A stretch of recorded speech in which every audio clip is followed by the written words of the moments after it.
you finish creating a model at full size, you can switch to a paper space layout to create scaled views of the model and to add notes, labels, and dimensions.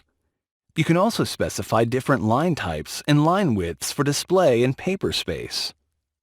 On this Layout tab, there are only two objects, a drawing border block and a single layout viewport, which displays a view of model space.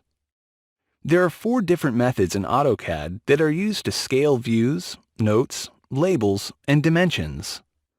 Each method has its advantages depending on how the drawing will be used. For this video, we will consider only one of these methods, the one that's generally the easiest. You create geometry in model space, create annotations in paper space on a layout with dimension scale set to 1, and you print from the layout. The first thing that you should do when you access a Layout tab is right-click the tab and rename it to something more specific than Layout 1. For a D-size layout, ArchD or ANSI-D might be good choices. Next, open the Page Setup Manager to change the paper size displayed in the Layout tab. A layout viewport is an object that is created in paper space to display a scaled view of model space. You can think of it as a closed-circuit TV monitor that displays part of model space. Model space is active and accessible from within the current layout viewport.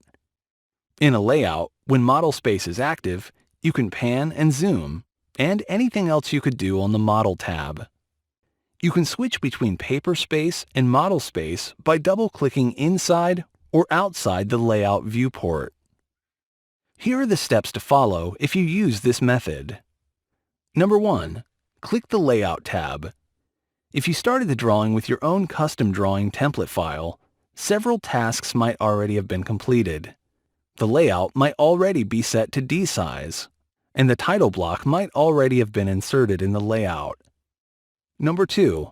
By default, paper space is active, so double-click within the layout viewport to make model space active. Notice that the edge of the layout viewport becomes thicker as a result of switching to model space. Number 3. Zoom out and center the model space view by panning. However, the displayed view is still not set to the correct scale. Number 4. Double-click outside the layout viewport to make paper space active again. Number 5. Open the Properties palette and then click to select the edge of the layout viewport. Number 6. In the Properties palette, specify a standard scale of 1/4 of an inch equals 1 foot from the drop-down list. This action scales your view of model space precisely to the D-size drawing.